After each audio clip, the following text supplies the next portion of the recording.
ಓಂ ಶ್ರೀ ಗುರುಭ್ಯೋ ನಮಃ. ಹರಿ ಓಂ.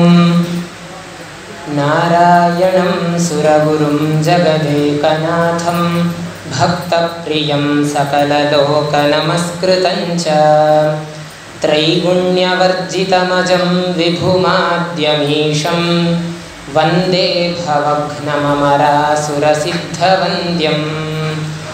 ಯೋऽन्तಃ ಪ್ರವಿಶ್ಯ ಮಮ ವಾಚಮಿಮಾಂ ಪ್ರಸುಪ್ತಾಂ ಸಂಜೀವಯತ್ಯಖಿಲಶಕ್ತಿಧರಸ್ವಧಾಮ್ನಾ. ಅನ್ಯಾಂಶ್ಚ ಹಸ್ತಚರಣಶ್ರವಣತ್ವಗಾದೀನ್ ಪ್ರಾಣಾನ್ ನಮೋ ಭಗವತೆ ಪುರುಷಾಯ ತುಭ್ಯಂ. ಆಚಾರ್ಯಃ ಪವನೋಸ್ಮಾಕಂ ಆಚಾರ್ಯಾಣಿ ಚ ಭಾರತೀ. ದೇವೋ ನಾರಾಯಣ ಶ್ರೀಶಃ ದೇವಿ ಮಂಗಲದೇವತಾ. ವಾಮದೇವ ವಿರಿಂಚಿತನಯ ಉಮಾಮನೋಹರ ಉಗ್ರಧೂರ್ಜಟಿ ಸಾಮಜಾಜಿನ ವಸನ ಭೂಷಣ ಸುಮನಸೋತ್ತಂಸ. ಕಾಮಹರ ಕೈಲಾಸ ಮಂದಿರ ಸೋಮ ಸೂರ್ಯಾನಲ ವಿಲೋಚನ ಕಾಮಿತಪ್ರದ ಕರುಣಿಸೆ ಮಗೆ ಸದಾ ಸುಮಂಗಳವಾ. ಹರಿಕಥಾಮೃತ ಸಾರ ಗುರುಗಳ ಕರುಣದಿಂದ ಪಣಿತು ಪೇಳುವೆ ಪರಮ ಭಗವದ್ಭಕ್ತರಿದನಾದರದಿ ಕೇಳುವುದು. ಶ್ರೀ ಗುರುಭ್ಯೋ ನಮಃ. ಇವತ್ತಿನ ದಿನ ಶುಭಕರವಾದಂತಹ ಮಹಾಶಿವರಾತ್ರಿಯ ಪರ್ವದಿನ. ಆದ್ದರಿಂದ ರುದ್ರದೇವರ ಸ್ಮರಣೆಯೂ ಆಯಿತು. ಮಹಾರುದ್ರದೇವರು ದೇವರ ಭಕ್ತರಲ್ಲಿ ಅಗ್ರಗಣ್ಯರು ಅಂತ ಅನಿಸಿಕೊಂಡವರು. ದೇವರ ಭಕ್ತರು ಅಂತ ನೋಡಿದರೆ ಬ್ರಹ್ಮ ವಾಯುಗಳ ಆಮೇಲೆ ತಾರತಮ್ಯದ ಪ್ರಕಾರ ಬರುವವರೇ ಬ್ರಹ್ಮ, ವಾಯು, ಸರಸ್ವತಿ, ಭಾರತಿ ಆದ ಮೇಲೆ ಬರುವವರೇ ರುದ್ರದೇವರು. ಅಂತಹ ತಾರತಮ್ಯದಲ್ಲಿ ದೇವರ ಭಕ್ತರು ಅಂತ ಹೇಳುವ ತಾರತಮ್ಯದಲ್ಲಿ ನೋಡುವಾಗ ಮಹಾರುದ್ರದೇವರಿಗೆ ತುಂಬ ಮಹತ್ತಾದ ಸ್ಥಾನ ಉಂಟು. ಮಹಾರುದ್ರದೇವರು ಏನು ವೈಷ್ಣವರಿಗೆ ನಿಷೇಧ ಅಂತೇನೂ ಇಲ್ಲ. ಅವರನ್ನು ಸ್ತುತಿ ಮಾಡದೇ ಇದ್ದರೆ ದೇವರಿಗೂ ಸಹ ಸಂತುಷ್ಟಿ ಆಗುವುದಿಲ್ಲ. ಅವರನ್ನು ನಿಂದೆ ಮಾಡಿ ದೇವರನ್ನು ಸ್ತುತಿ ಮಾಡಬಾರದು, ಆದರೆ ಅವರೇ ಸರ್ವೋತ್ತಮ ಅಂತಲೂ ತಿಳಿಯಬಾರದು. ಅಲ್ಲಿ ಅದು ತಾತ್ಪರ್ಯ. ಮಹಾರುದ್ರದೇವರು ನಮ್ಮೆಲ್ಲರಿಗೂ ಒಳ್ಳೆಯ ಬುದ್ಧಿಯನ್ನು ಕೊಡುವವರು. ಅದನ್ನೇ ಈಗ ಹೇಳಿದ್ದು. ವಾಮದೇವ ವಿರಿಂಚಿತನಯ ಉಮಾ ಮನೋಹರ ಉಗ್ರ ಧೂರ್ಜಟಿ ಸಾಮಜಾಜಿನ ವಸನ ಭೂಷಣ ಸುಮನ ಸೋತ್ತಂಸ. ವಾಮದೇವ, ವಾಮ ಅಂದರೆ ಈ ಜಗತ್ತಿನಲ್ಲಿ ಏನು ಹೇಳ್ತೇವೆ ವಾಮಾಚಾರ ಅಂತ ಕೆಟ್ಟ ಕ್ರಿಯೆಗಳಿಗೆ ಆ ವಾಮ ಅಂತ ಹೇಳುವ ಅರ್ಥ ಇಲ್ಲ. ದೇವರ ವಾಮನ ಅಂತ ಹೇಳುವ ಹೆಸರಿಗೆ ಸುಂದರವಾದಂತಹ ಕಣ್ಣುಳ್ಳವನು ಅಂತ ಹಲವಾರು ಅರ್ಥಗಳನ್ನು ಹೇಳ್ತಾರೆ. ಆ ಥರ ವಾಮದೇವ ಅಂತ ಹೇಳಿದರೆ ಸೌಂದರ್ಯದಿಂದ ಕೂಡಿದವನು ಅಂತ ಒಂದು ಅರ್ಥ ಉಂಟು ಆ ವಾಮದೇವ ಪದಕ್ಕೆ. ವಾಮದೇವ ವಿರಿಂಚಿ ತನಯ. ವಿರಿಂಚಿ ಅಂತ ಹೇಳಿದರೆ ಬ್ರಹ್ಮದೇವರು, ಬ್ರಹ್ಮನ ತನಯ, ಬ್ರಹ್ಮದೇವರ ಮಗ ರುದ್ರದೇವರು. ಅದು ಹೇಗೆ ಅಂತ ಹೇಳುವುದನ್ನು ಇವತ್ತು ಹೇಳ್ತೇನೆ. ಭಾಗವತದಲ್ಲೂ ಉಲ್ಲೇಖ ಇದೆ, ಎಲ್ಲ ಪುರಾಣಗಳಲ್ಲೂ ಇದೆ. ದೇವರಿಗೆ ಮೊಮ್ಮಗ ಹೇಗಾಗ್ತಾನೆ ಮಹಾರುದ್ರದೇವರು ಅಂತ ಹೇಳ್ತೇನೆ. ವಾಮದೇವ ವಿರಿಂಚಿತನಯ ಉಮಾ ಮನೋಹರ. ಉಮೆಯ ಮನಸ್ಸನ್ನು ಕದ್ದವನು, ಪಾರ್ವತಿಯ ಮನಸ್ಸನ್ನು ಕದ್ದವನು. ಉಮಾ ಮನೋಹರ ಉಗ್ರ. ಉಗ್ರ ಕಪರ್ದಿ ಶ್ರೀಕಂಠ ಅಂತ ಮಹಾರುದ್ರದೇವರ ಪರ್ಯಾಯ ಪದಗಳಲ್ಲಿ ಒಂದು ಹೆಸರಾಗಿದೆ. ಉಗ್ರ ಧೂರ್ಜಟಿ ಸಾಮಜಾಜಿನ. ಸಾಮಗಾನದಿಂದ ಪ್ರಿಯನಾಗುವವನು, ಪ್ರೀತಿಯನ್ನು ಹೊಂದುವವನು. ಸಾಮಜ ಅಜಿನ ವಸನ ಭೂಷಣ. ಅಜಿನ ಅಂದರೆ ಹುಲಿ ಚರ್ಮವನ್ನು, ಮೃಗಗಳ ಚರ್ಮಕ್ಕೆ ಅಜಿನ ಅಂತ ಹೆಸರು, ಜಿಂಕೆಯ ಚರ್ಮಕ್ಕೆ ಅಜಿನ ಅಂತ ಹೆಸರು, ಮತ್ತು ಅಷ್ಟೇ ಅಲ್ಲದೆ ಮೃಗಗಳ ಚರ್ಮಕ್ಕೂ ಅಜಿನ ಅಂತ ಹೆಸರಿದೆ. ಅಜಿನ ವಸನ ಭೂಷಣ. ವಸನ ಅಂದರೆ ಬಟ್ಟೆ, ಅಜಿನವನ್ನೇ ಬಟ್ಟೆಯಾಗಿ ತೊಟ್ಟವನು. ಅಜಿನ ವಸನ ಭೂಷಣ. ಸಾಮಜಾಜಿನ ವಸನ ಭೂಷಣ ಸುಮನಸೋತ್ತಂಸ. ಕಾಮಹರ. ನಮ್ಮ ಒಳಗೆ ಇರುವಂತಹ ಕೆಟ್ಟ ಕಾಮಗಳನ್ನೆಲ್ಲ ಸಂಹಾರ ಮಾಡುವವನು, ಮಹಾವೈರಾಗ್ಯಶಾಲಿ. ಯಾಕೆಂದರೆ ಅವನ ಮೇಲೆ ಬಾಣ ಪ್ರಯೋಗವನ್ನು ಮಾಡಲಿಕ್ಕೆ ಬಂದ ಮನ್ಮಥನನ್ನೇ ಸುಟ್ಟವನು ಮಹಾರುದ್ರದೇವರು. ಅವನನ್ನು ಸುಟ್ಟು ಬೂದಿ ಮಾಡಿ ಸೌಂದರ್ಯಕ್ಕೆ ಅಂದರೆ ಸೌಂದರ್ಯದ ಗರ್ವದಿಂದ ನನ್ನನ್ನು ಯಾರೂ ಮುಟ್ಲಿಕ್ಕಾಗುವುದಿಲ್ಲ, ಭಕ್ತಿಯಿಂದ ಮಾತ್ರ ನನ್ನನ್ನು ಮುಟ್ಟಲು ಸಾಧ್ಯ, ಅಂತಹ ಭಕ್ತಿಯ ಮೂಲಕವಾಗಿಯೇ ನನ್ನ ಹತ್ತಿರ ಬಂದರೆ ನಾನು ದೇವರ ಹತ್ರ ಕರೆದುಕೊಂಡು ಹೋಗ್ತೇನೆ ನಿಮ್ಮನ್ನು ಅಂತ ಮಹಾರುದ್ರದೇವರು ಉನ್ನತವಾದಂತಹ ಸಂದೇಶವನ್ನು ನಮಗೆ ಕೊಡ್ತಾರೆ. ಕುಮಾರ ಸಂಭವದ 5ನೇ ಸರ್ಗದಲ್ಲೂ ಕೂಡ ಹೀಗೆ ಶುರುವಾಗತ್ತೆ. ಕಾಳಿದಾಸ ಮಹಾಕವಿ ವರ್ಣನೆ ಮಾಡ್ತಾರೆ. ತಥಾ ಸಮಕ್ಷಂ ದಹತಾ ಮನೋಭವಂ ಪಿನಾಕಿನ ಭಗ್ನ ಮನೋರಥ ಸತಿ ನಿನಿಂದ ರೂಪಂ ಹೃದಯೇನ ಪಾರ್ವತಿ ಪ್ರಿಯೇಶು ಸೌಭಾಗ್ಯ ಫಲಾಹಿ ಚಾರುತ ಅಂತ.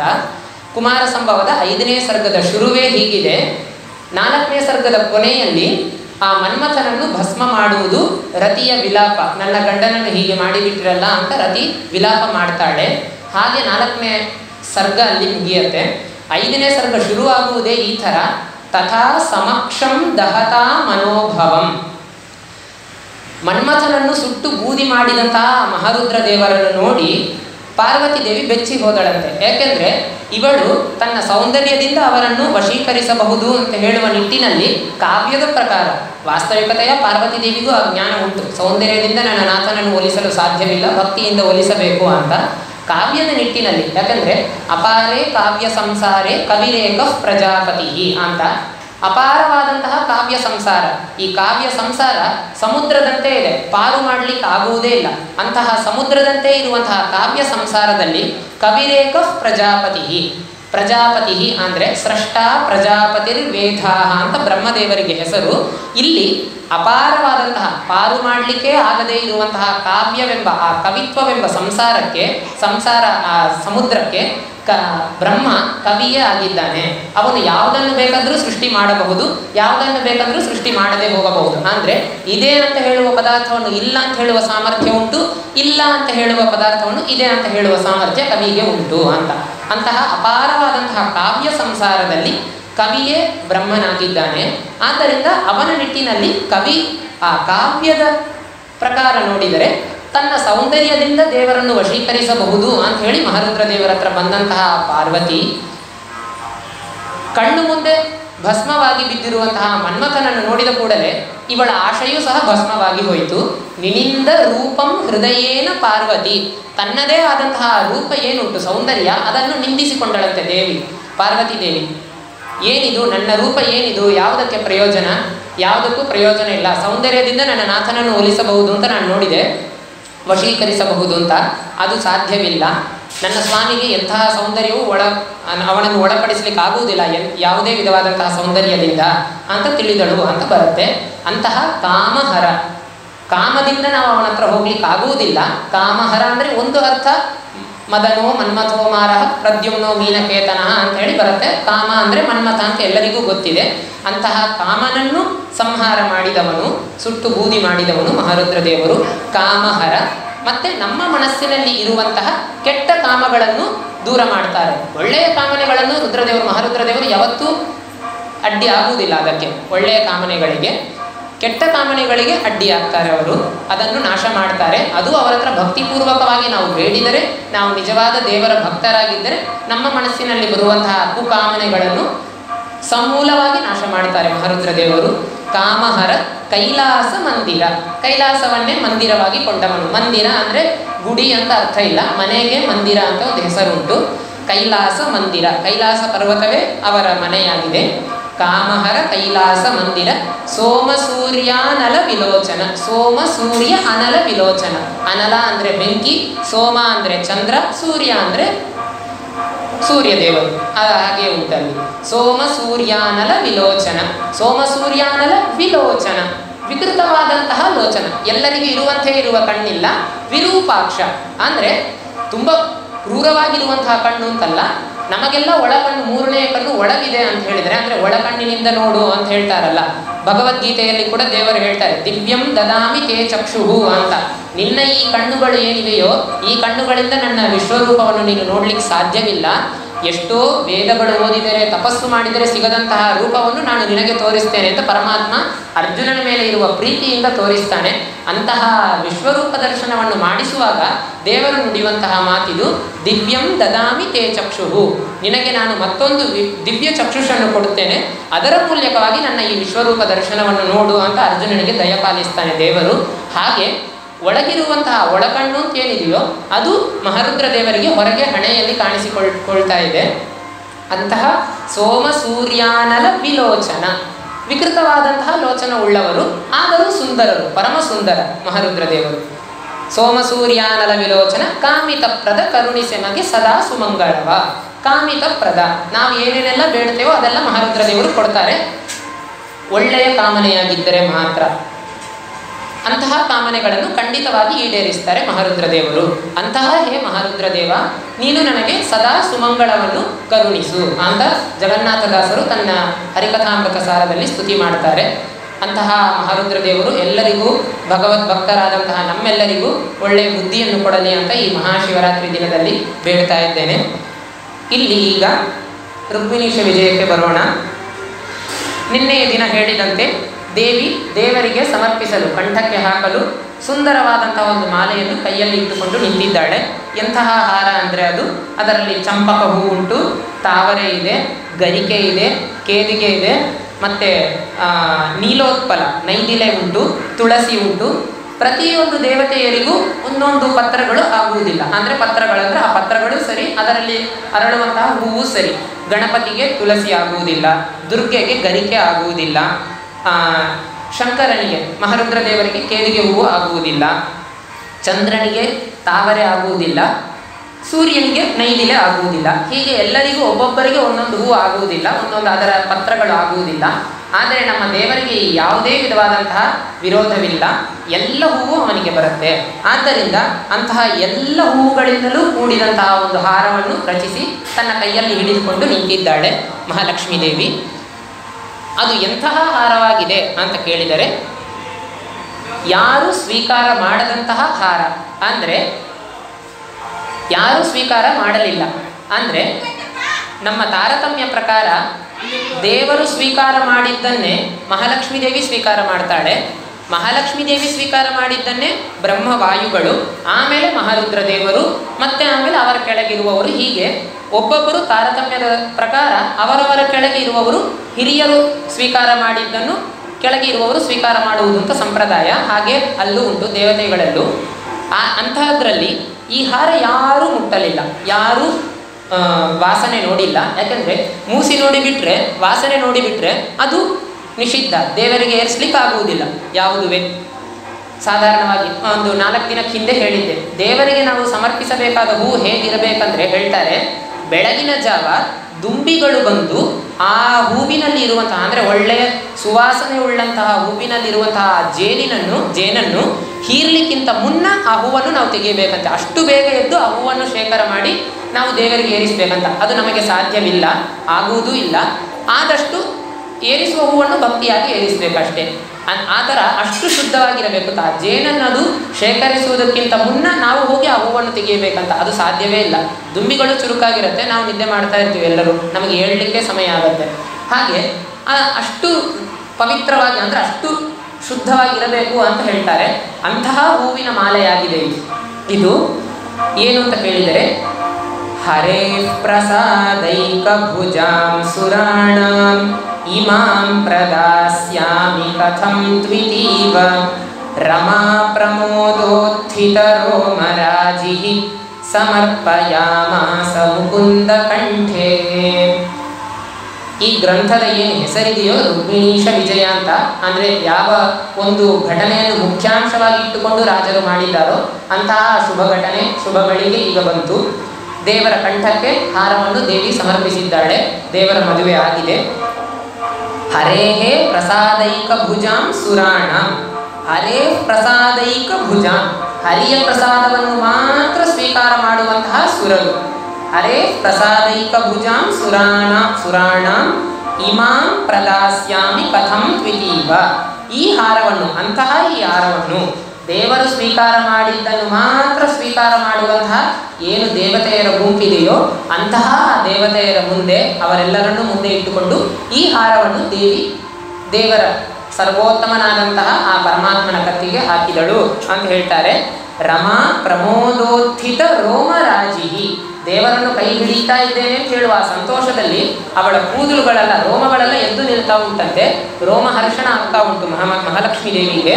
ಅಂತಹ ಆ ಶುಭ ಗಳಿಗೆಯಲ್ಲಿ, ಅಂತಹ ಒಂದು ಶುಭ ಸಂದರ್ಭದಲ್ಲಿ ಮಹಾಲಕ್ಷ್ಮೀ ದೇವಿ ದೇವರ ಕಂಠಕ್ಕೆ ಆ ಸುಂದರವಾದಂತಹ ಎಲ್ಲ ವಿಧವಾದಂತಹ ಹೂವುಗಳಿಂದ, ಹಾರಗಳಿಂದ ಅಂದರೆ ಪತ್ರಗಳಿಂದ ಕೂಡಿದಂತಹ ಆ ಹಾರವನ್ನು, ಮಂಗಲಕರವಾದಂತಹ ಹಾರವನ್ನು ದೇವರ ಕಂಠಕ್ಕೆ ಸಮರ್ಪಣೆ ಹಾಕಿದ್ದಾಳೆ. ದೇವರು ಅದನ್ನು ಸಂತೋಷದಿಂದ ಸ್ವೀಕರಿಸಿದ್ದಾನೆ. ಆಮೇಲೆ ಧಾರೆ ಎರೆದು ಕೊಡ್ತಾ ಇದ್ದಾರೆ. ಯಾರು? ಭೀಷ್ಮಕ ರಾಜ ತನ್ನ ಮಗಳನ್ನು ಕನ್ಯಾಂ ಕನಕ ಸಂಪನ್ನಾಂ ಅಂತ ನಾವೇನು ತುಳಸಿ ವಿವಾಹದಲ್ಲಿ ಹೇಳ್ತೇವೆ, ಕನಕ ಸಂಪನ್ನಾಂ ಕನ್ಯಾಂ ಅಂತ. ಇಲ್ಲಿ ಕನಕವೇ ಬೇಡ ಅವಳಿಗೆ, ಕನಕ ಇಲ್ಲಾಂದ್ರೂ ಅವಳು ಚೆಲುವೇನೆ, ಆದರೂ ಕನಕದ ಹಾರಗಳನ್ನೆಲ್ಲ ಹಾಕಿಕೊಂಡು, ಬಂಗಾರದ ಹಾರಗಳನ್ನೆಲ್ಲ ಹಾಕಿಕೊಂಡು ಕಂಗೊಳಿಸ್ತಾ ಇದ್ದಾಳೆ. ಅಂತಹ ರುಕ್ಮಿಣೀ ದೇವಿ ಅವಳನ್ನು ಧಾರೆ ಎರೆದು ಕೊಡ್ತಾ ಇದ್ದಾನೆ ಭೀಷ್ಮಕ ರಾಜ. ನನ್ನ ಮಗಳನ್ನು ನಿನಗೆ ಕೊಡ್ತಾ ಇದ್ದೇನೆ ಹೇ ಕೃಷ್ಣ ಅಂತ ಹೇಳಿ ಆ ಧಾರೆಯನ್ನು ಎರೆದು ಕೊಡುವಾಗ ದೇವಿ ಅವಳು ಧಾರೆಯನ್ನು ಸುರಿಸಿದಳಂತೆ, ಮತ್ತೆ ಮಾಲೆಯನ್ನು ಸಮರ್ಪಣೆ ಮಾಡಿದಳಂತೆ, ಮಂಗಳಾರತಿಯನ್ನು ಮಾಡಿದಳಂತೆ ಲಕ್ಷ್ಮೀದೇವಿ, ನೈವೇದ್ಯ, ಅಭಿಷೇಕ ಎಲ್ಲವನ್ನೂ ಮಾಡಿದಳಂತೆ. ಹೇಗೆ ಅಂತ ಹೇಳ್ತಾರೆ. ಹೇಗೆ ಮಾಡಿದಳು ಅಂತ ಕೇಳಿದರೆ, ಸಾಧಾರಾಂಬುಕದಂಬಕೇನ ಸಹ ಸುಪ್ರೇಮಾಶ್ರುಧಾರಾಂ ಹರೇಃ ಭ್ರಾಜನ್ಮಾಲಿಕಯಾ ಸಮಂ ಪ್ರಣಯ ಸನ್ಮಾಲಾಂ ಸುನೀರಾಜನಂ ನೇತ್ರಾಂತೇನ ಶುಚಿಸ್ಮಿತಾಮೃತರಸೈರ್ನೈವೇದ್ಯಮಾವೇದ್ಯ ತತ್ ಪಾರ್ಶ್ವಂ ಮಂದಮುಪಾಶ್ರಯತ್ ಫಲಮಿವ ವ್ಯಾಲೋಲಹಾರೋಜ್ವಲ.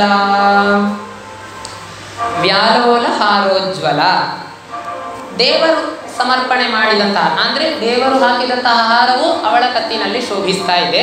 ಅಂತಹ ಹಾರದಿಂದ ಕೂಡಿದಂತಹ ಆ ಮಹಾಲಕ್ಷ್ಮೀ ದೇವಿ ಮತ್ತೆ ಉಳಿದ ಆಭರಣಗಳು ಅವುಗಳನ್ನು ಹಾರ ಅಂತ ಹೇಳ್ತಾರೆ. ಅಂತಹ ಆ ಹಾರದ ಕಾಂತಿಯಿಂದ ಮತ್ತೆ ಈ ಹೂವಿನ ಕಾಂತಿಯಿಂದ ಕಂಗೊಳಿಸ್ತಾ ಇರುವಂತಹ ಆ ರುಕ್ಮಿಣೀ ದೇವಿ ಧಾರಾಂಬು ಕದಂಬಕೇನ ಸಹ, ಆ ಧಾರೆ ಎರೆದು ನೀರನ್ನು ಏನು ಕೊಟ್ಟನೋ ಭೀಷ್ಮಕ ರಾಜ, ಅವನು ಈ ಕಡೆ ಧಾರೆ ಎರೆದು ಕೊಡುವಾಗ ದೇವಿಯ ಕಣ್ಣಿಂದ ಪ್ರೇಮಾಶ್ರು ಧಾರೆ ಸುರಿತಾ ಇದೆ ಅಂತೆ. ನನ್ನ ಸ್ವಾಮಿಯನ್ನು ನಾನು ಕೈ ಹಿಡಿದೆ ಅಂತ ಹೇಳುವ ಸಂತೋಷದಲ್ಲಿ ಅವಳ ಕಣ್ಣಿಂದ ನೀರು ಬರ್ತಾ ಇದೆ ಅಂತೆ. ಪ್ರೇಮಾಶ್ರು ಧಾರಾಂ ಹರೇಹೆ ಭ್ರಾಜನ್ ಮಾಲಿಕಯಾ ಸಮಂ ಪ್ರಣಯಾಖ್ಯ ಸನ್ಮಾಲಾಂ ಆವೇದ್ಯ. ಅದೇ ಹೊಳೆಯುತ್ತಾ ಇರುವಂತಹ ಮಾಲೆಯನ್ನು ಧರಿಸಿದ್ದಾಳೆ. ಅದರ ಜೊತೆಗೆ ಇರುವಂತಹ ಆ ಲಕ್ಷ್ಮೀದೇವಿ, ಹೊಳೆಯುತ್ತಿರುವಂತಹ ಮಾಲೆಯ ಜೊತೆಗೆ ಕಂಗೊಳಿಸ್ತಾ ಇರುವಂತಹ ಮಹಾಲಕ್ಷ್ಮೀ ದೇವಿ, ಆ ತಾಯಿ ಜಗದಂಬೆ ತನ್ನ ಆ ಪ್ರಣಯಾಖ್ಯ ಸನ್ಮಾಲಾಂ, ಪ್ರಣಯವೆಂಬ ದೇವರ ಮೇಲೆ ಇರುವಂತಹ ಅಪಾರವಾದ ಪ್ರೀತಿ ಅಂತ ಹೇಳುವ ಏನೊಂದು ಪ್ರಣಯ ಅಂದರೆ ಪ್ರೀತಿ, ಆ ಪ್ರಣಯವೆಂಬ ಏನು ಹಾರ ಇದೆಯೋ ಅದನ್ನು ಸಮರ್ಪಣೆ ಮಾಡಿದಳಂತೆ ಪರೋಕ್ಷವಾಗಿ. ಮತ್ತೆ ನೇತ್ರಾಂತೇನ ಕಟಾಕ್ಷೇನ, ನೇತ್ರಾಂತೇನ ಅಂದರೆ ಕಡೆಗಣ್ಣು ನೋಟದಿಂದ, ಸುನೀರಾಜನಂ ಆವೇದ್ಯ ಅಂತ, ಇಂದಿರಾ ಚಂಚಲಾಪಾಂಗ ನೀರಾಜಿತಂ ಅಂತ ದ್ವಾದಶ ಸ್ತೋತ್ರದಲ್ಲಿ ಮಧ್ವಾಚಾರ್ಯರು ಸ್ತುತಿ ಮಾಡ್ತಾರೆ. ವಂದಿತಾ ಶೇಷ ವಂದ್ಯೋರು ವೃಂದಾರಕಂ ಚಂದನ ಚರ್ಚಿತೋದಾರಪೀನಾಂಸಕಂ ಇಂದಿರಾ ಚಂಚಲಾಪಾಂಗ ನೀರಾಜಿತಂ ಮಂದರೋದ್ಧಾರಿವೃತ್ತೋದ್ಭುಜಾ ಭೋಗಿನಂ ಪ್ರೀಣಯಾಮೋ ವಾಸುದೇವಂ ದೇವತಾ ಮಂಡಲಾಖಂಡ ಮಂಡನಂ ಅಂತ. ಅಂದರೆ ಇಂದಿರಾ ಚಂಚಲ ಅಪಾಂಗ ನೀರಾಜಿತಂ, ಇಂದಿರಾ ಅಂದರೆ ಲಕ್ಷ್ಮೀದೇವಿ, ಇಂದಿರಾ ಲೋಕಮಾತಾಮ ಕ್ಷೀರೋದತನಯ ರಮಾ ಅಂತ ಹೇಳ್ತಾರೆ. ಇಂದಿರಾ ಅಂತ ಹೇಳಿದರೆ ಮಹಾಲಕ್ಷ್ಮೀ ದೇವಿ. ಇಂದಿರಾ ಚಂಚಲಾಪಾಂಗ, ಚಂಚಲವಾದಂತಹ ಅವಳ ಕಡೆಗಣ್ಣು ನೋಟ ಏನಿದೆ, ಅಪಾಂಗ ಅಂದರೆ ಕಡೆಗಣ್ಣು ನೋಟ, ಆ ಚಂಚಲಾಪಾಂಗ ನೀರಾಜಿತಂ, ಆ ಕಡೆಗಣ್ಣಿನಿಂದ ಅವಳ ಚಂಚಲವಾದಂತಹ ಆ ಕಡೆಗಣ್ಣಿನಿಂದ ಏನು ನೋಡ್ತಾಳೋ ಅದೇ ದೇವರಿಗೆ ನೀರಾಜನವಾಯಿತು, ಮಂಗಳಹಾರತಿ ಮಾಡಿದಂತೆ ಆಯಿತು ಅಂತ ಮಧ್ವಾಚಾರ್ಯರು ದ್ವಾದಶ ಸ್ತೋತ್ರದಲ್ಲಿ ವರ್ಣನೆ ಮಾಡ್ತಾರೆ. ಹಾಗೆ ಇಲ್ಲಿ ದೇವಿ ತನ್ನ ಕಡೆಗಣ್ಣು ನೋಟದಿಂದಲೇ ದೇವರಿಗೆ ಮಂಗಳಹಾರತಿಯನ್ನು ಮಾಡಿದಳಂತೆ. ಸುನೀರಾಜನಂ ಆವೇದ್ಯ, ಅದನ್ನು ಮಾಡಿದಳಂತೆ. ಶುಚಿಸ್ಮಿತಾಮೃತ ರಸೈಹಿ ನೈವೇದ್ಯಂ ಆವೇದ್ಯ ಆಯಿತು ಸರಿ, ಏನು ಹಾರವನ್ನು ಸಮರ್ಪಣೆ ಮಾಡಿದ್ದಾಳೆ, ನೈವೇದ್ಯ ಮಂಗಳಹಾರತಿಯನ್ನು ಮಾಡಿದ್ದಾಳೆ, ನೈವೇದ್ಯವಾಗಿ ಯಾವುದನ್ನು ಇಟ್ಟಳು ಅಂತ ಕೇಳಿದರೆ ಶುಚಿಸ್ಮಿತಾಮೃತ ರಸೈಹಿ, ತನ್ನ ಮುಗುಳ್ನಗು ಅಂತ ಏನಿದೆ, ಆ ಸಂತೋಷದಿಂದ ಕೂಡಿದಂತಹ ಮುಗುಳ್ನಗು ಏನಿದೆ, ದೇವರನ್ನು ಕೈ ಹಿಡಿದ ಆ ಸಂತೋಷ, ಆ ಮುಗುಳ್ನಗುವನ್ನೇ, ಆ ಶುಚಿಸ್ಮಿತವನ್ನೇ, ಮಂದಹಾಸವನ್ನೇ ನೈವೇದ್ಯವಾಗಿ ದೇವರಿಗೆ ಸಮರ್ಪಣೆ ಮಾಡಿದಳಂತೆ. ಅಂದರೆ ಹೇಗೆ ವ್ಯಾಸರು ಹೇಳ್ತಾರಲ್ಲ, ಯಾತ್ರಾಚ್ಛಲೇನ ಹರಯೇರ್ಪಯತಿ ಸ್ವಶೋಭಾಂ ಅಂತ. ಅಲ್ಲಿ ಯಾರು ಆ ರುಕ್ಮಿಣಿಯ ಸ್ವಯಂವರಕ್ಕೆ ಬಂದಿದ್ದರೋ ಆ ರಾಜರೆಲ್ಲ ಇವಳ ಸೌಂದರ್ಯವನ್ನು ನೋಡಿ ತಲೆ ತಿರುಗಿ ಆನೆಯ ಮೇಲಿಂದ, ಕುದುರೆಯ ಮೇಲಿಂದ, ರಥದ ಮೇಲಿಂದೆಲ್ಲ ಬಿದ್ದೇ ಹೋದರು. ಪೇತುಹು ಕ್ಷಿತವು ಅಂತ, ಕ್ಷಿತವು ಪೇತುಹು, ಭೂಮಿಯಲ್ಲಿ ಬಿದ್ದರು ಎಲ್ಲರೂ. ಆನೆಯಿಂದ ಬಿದ್ದು ಬಿಟ್ಟಿದ್ದಾರೆ, ಕುದುರೆಯಿಂದ ಬಿದ್ದಿದ್ದಾರೆ, ಒಳ್ಳೆ ಎತ್ತರವಾಗಿರುವಂತಹ ರಥದಿಂದ ಬಿದ್ದಿದ್ದಾರೆ ಇವಳ ಸೌಂದರ್ಯವನ್ನು ನೋಡಿ. ಆದರೆ ದೇವಿ ತನ್ನ ಸೌಂದರ್ಯವನ್ನು ಯಾರಿಗೆ ಕೊಟ್ಟಳು ಅಂತ ಹೇಳಿದರೆ ಒಂದೇ ಮಾತಿನಲ್ಲಿ ವ್ಯಾಸರು ಹೇಳ್ತಾರೆ ಭಾಗವತದಲ್ಲಿ, ಯಾತ್ರಾಚ್ಛಲೇನ ಹರಯೇರ್ಪಯತಿ ಸ್ವಶೋಭಾ. ಈ ಗಿರಿಜೆಯ ಮಂದಿರಕ್ಕೆ ಹೋಗುವ ಯಾತ್ರೆ ಅಂತ ಏನಿದೆಯೋ ಅದನ್ನು ಒಂದು ವ್ಯಾಜವಾಗಿ ಇಟ್ಟುಕೊಂಡಳು ಲಕ್ಷ್ಮೀದೇವಿ. ಆದರೆ ಅಲ್ಲಿಗೆ ನಡೆದು ಹೋಗುವ ಆ ದಾರಿಯಲ್ಲೇ ತನ್ನ ಸೌಂದರ್ಯವನ್ನು ಪರೋಕ್ಷವಾಗಿ, ಅಂದರೆ ಯಾರಿಗೂ ಗೊತ್ತಾಗದಂತೆ ತನ್ನ ಸಮಗ್ರ ಸೌಂದರ್ಯವನ್ನು ದೇವರಿಗೆ ಮನಸಾ ಸಮರ್ಪಣೆ ಮಾಡಿಬಿಟ್ಟಿದ್ದಾಳೆ. ನನ್ನ ಈ ಸೌಂದರ್ಯ ಅಂತ ಏನು ಒಂದಿದೆಯೋ ಅದು ಸಿಕ್ಕಿದರೆ ಅದು ನಿನಗೇ ಸಮಗ್ರವಾದಂತಹ ಈ ನನ್ನ ಸೌಂದರ್ಯ ನಿನಗೇ ಸಮರ್ಪಣ, ಬೇರೆ ಯಾರಿಗೂ ಇದು ಸಿಗುವಂಥದ್ದಿಲ್ಲ ಅಂತ ದೇವಿ ಸಮರ್ಪಣೆ ಮಾಡಿದಳಂತೆ. ಆ ಥರ ಇಲ್ಲಿ ತನ್ನ ಮಂದಹಾಸವನ್ನೇ ಸಮಗ್ರವಾಗಿ ದೇವರಿಗೆ ನೈವೇದ್ಯ ಅಂತ ಹೇಳಿ ಸಮರ್ಪಣೆ ಮಾಡಿದ್ದಾಳೆ. ಅಂತಹ ಮಹಾಲಕ್ಷ್ಮೀ ದೇವಿ ನಾಚಿಕೆಯಿಂದ ಕೂಡಿಕೊಂಡು ಆ ದೇವರ ಬಳಿ ಬಂದು ನಿಂತಳಂತೆ. ಸ್ತ್ರೀಯರಿಗೆ ಉಂಟಾದಂತಹ ಏನು ಸ್ವಾಭಾವಿಕವಾದಂತಹ ಒಂದು ನಾಚಿಕೆ ಉಂಟೋ ಆ ನಾಚಿಕೆಯೊಂದಿಗೆ ಮನಸ್ಸಿನಲ್ಲಿ ಕುತೂಹಲ, ಮಂದಹಾಸ, ಕಣ್ಣಿನಿಂದ ನೀರು ಸುರಿತಾ ಇದೆ. ಅಂತಹ ಲಕ್ಷ್ಮೀದೇವಿ ಬಂದು ದೇವರ ಪಕ್ಕದಲ್ಲಿ ಬಂದು ನಿಂತಳಂತೆ.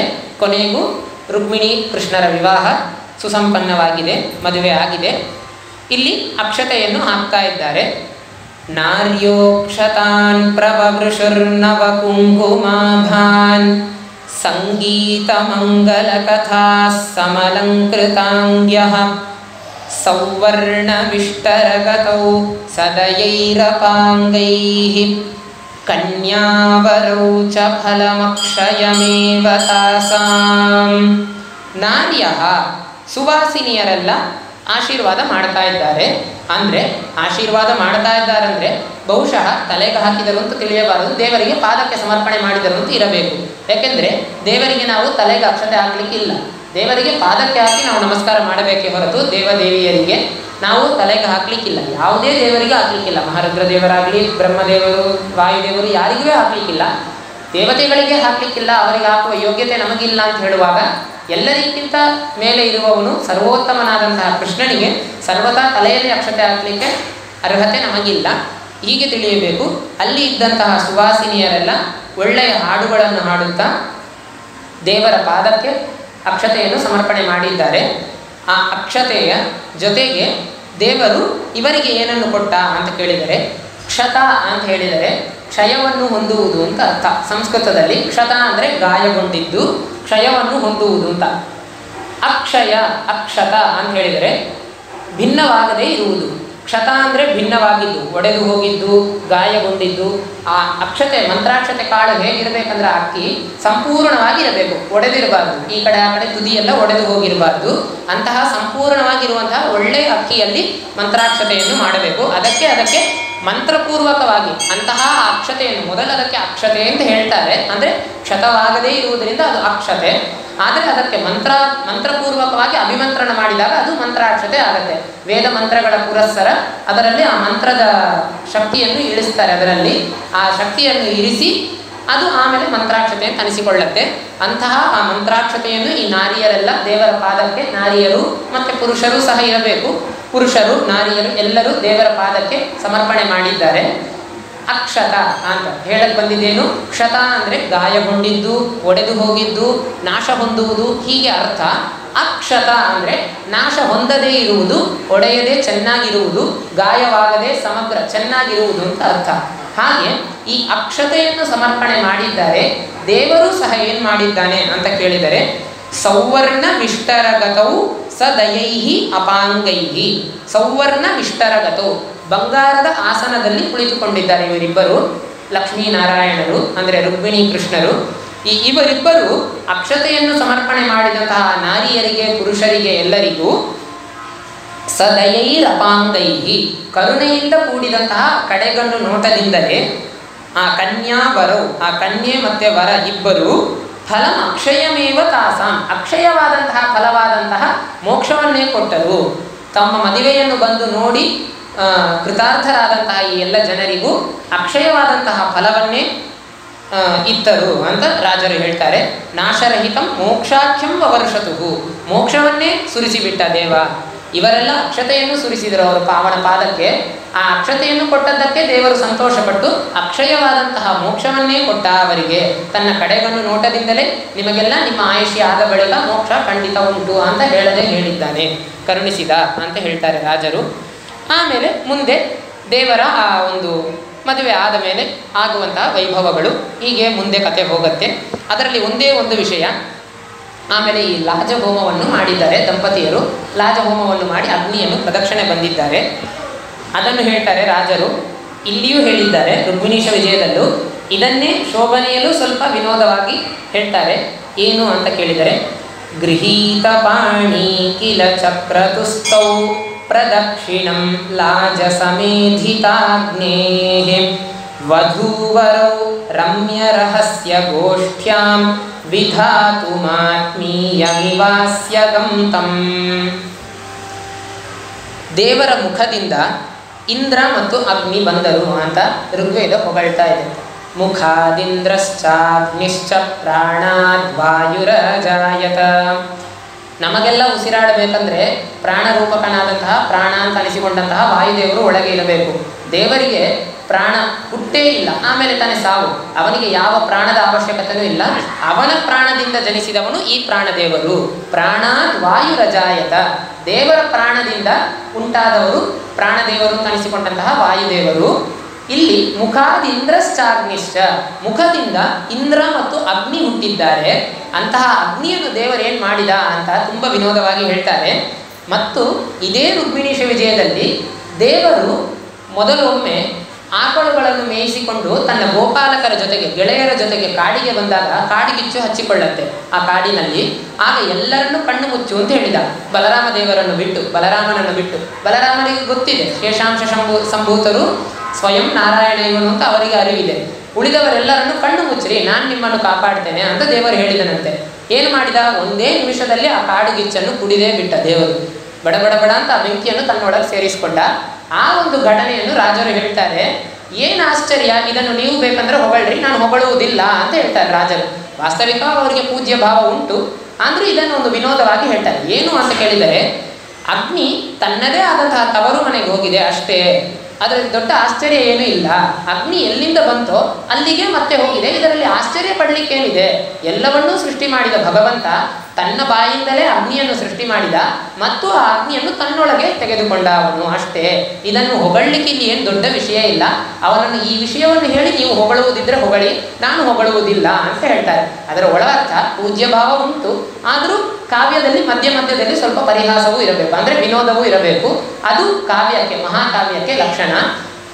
ಅಂದರೆ ಮಹಾಕಾವ್ಯಗಳ ಲಕ್ಷಣ ಇದು ಅಂತ ಹೇಳ್ತಾರೆ. ನಗರಾರ್ಣವ ಶೈಲರ್ತು ಚಂದ್ರಾರ್ಕೋದಯ ವರ್ಣನಂ ಉದ್ಯಾನ ಸಲಿಲ ಕ್ರೀಡಾ ಮಧುಪಾನ ರಥೋತ್ಸವ ವಿಪ್ರಲಂಬೋ ವಿವಾಹಶ್ಚ ಕುಮಾರೋದಯ ವರ್ಣನಂ ಅಂತ ಈಗ ಮುಂದೆ ಹೋಗುತ್ತೆ. ಹಾಗೆ ನಗರಾರ್ಣವ ಶೈಲರ್ತು, ನಗರ, ಸಮುದ್ರ, ಈ ಎಲ್ಲದ ವರ್ಣನೆಯೂ ಅಲ್ಲಿ ಇರಬೇಕು. ಪರ್ವತಗಳ ವರ್ಣನೆ, ಋತುಗಳ ವರ್ಣನೆ, ಇದು ಎಲ್ಲವೂ ಇರಬೇಕು. ಯಾವುದಾದ್ರೂ ಒಂದು ಋತುವಿನ ವರ್ಣನೆ, ಯಾವುದಾದ್ರೂ ಒಂದು ನಗರದ ವರ್ಣನೆ. ನಗರಾರ್ಣವ, ಅರ್ಣವ ಅಂದರೆ ಕಡಲು, ಸಮುದ್ರ, ಸಮುದ್ರದ ವರ್ಣನೆ ಇರಬೇಕು.